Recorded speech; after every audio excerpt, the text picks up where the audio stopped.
Olá, sejam bem-vindos.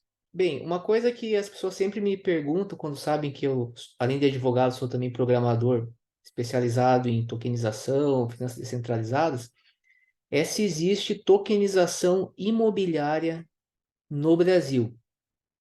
E a resposta é que não, não existe tokenização imobiliária. E o objetivo desse vídeo é explicar, de uma forma bem objetiva, por que não existe. Quando a gente fala em tokenização imobiliária, o que a gente tem que entender?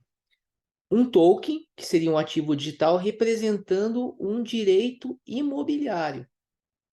E o direito imobiliário, ele só surge quando você tem um registro na matrícula.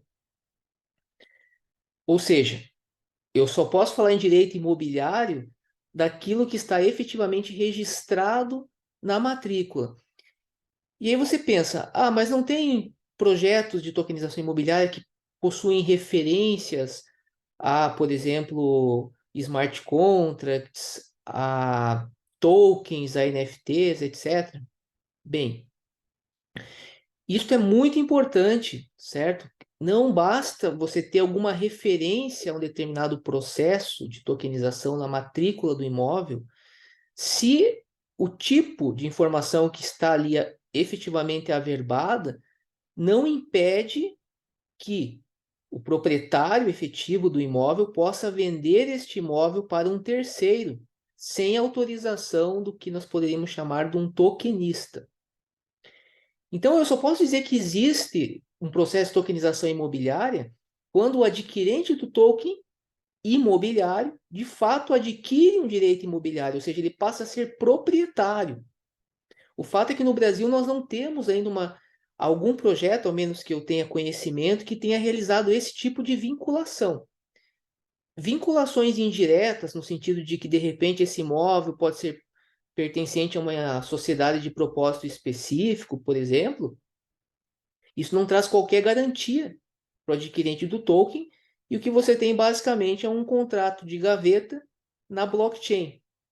Então, é muito importante que nós, como advogado, acho muito importante alertar as pessoas, que nós somos, obviamente, favoráveis ao uso correto da tecnologia, e temos que tomar muito cuidado, porque se você de repente cria um projeto supostamente de tokenização imobiliária, fala, eu tokenizei um prédio, tokenizei uma casa, etc.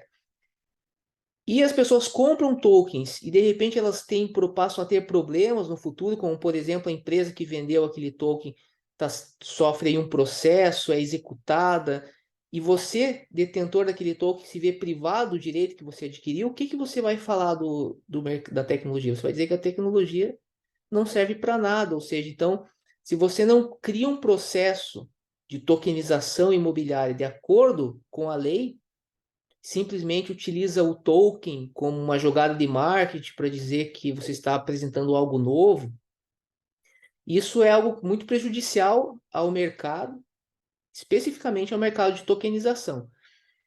Aí você pergunta: há possibilidade efetiva de se realizar um processo de tokenização imobiliária no Brasil a ponto de que o detentor do token venha a ser de fato detentor do direito imobiliário?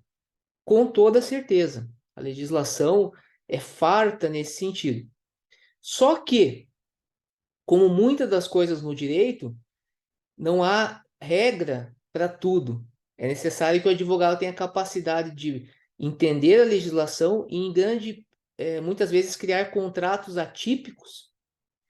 E grande parte dos negócios que ocorrem são, principalmente no âmbito empresarial, que tem uma dinâmica própria, são baseados em contratos atípicos.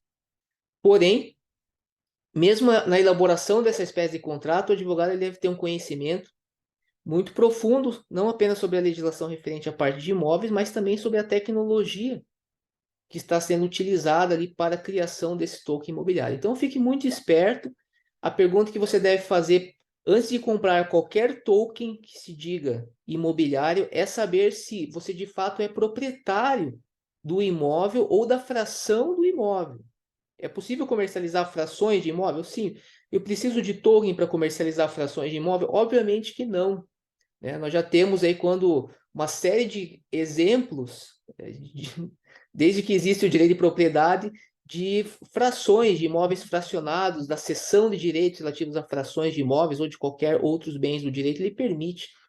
Ele não, o direito de liberdade, o direito de propriedade, ele te dá uma ampla liberdade acerca do modo como você vai administrar o seu patrimônio, obviamente respeitando alguns limites constitucionais, como a própria função social da propriedade. Porém, é uma área farta para a realização e criação de contratos atípicos, mas deve sim atender o formalismo legal característico do direito de propriedade. Perfeito?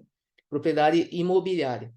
Então, deixem suas dúvidas. Podemos fazer aí um outro vídeo falando sobre quais são as formas que você pode vincular de fato token à matrícula, mas por hora eu quero apenas deixar esse recado aqui para que você, antes de venha adquirir um token supostamente imobiliário, verifique se há um vínculo efetivo do imóvel com aquele token. Cuidado com soluções por meio de empresas, de terceiro que detém o poder que vai ser passado por você. Consulte sempre um advogado especializado em direito imobiliário.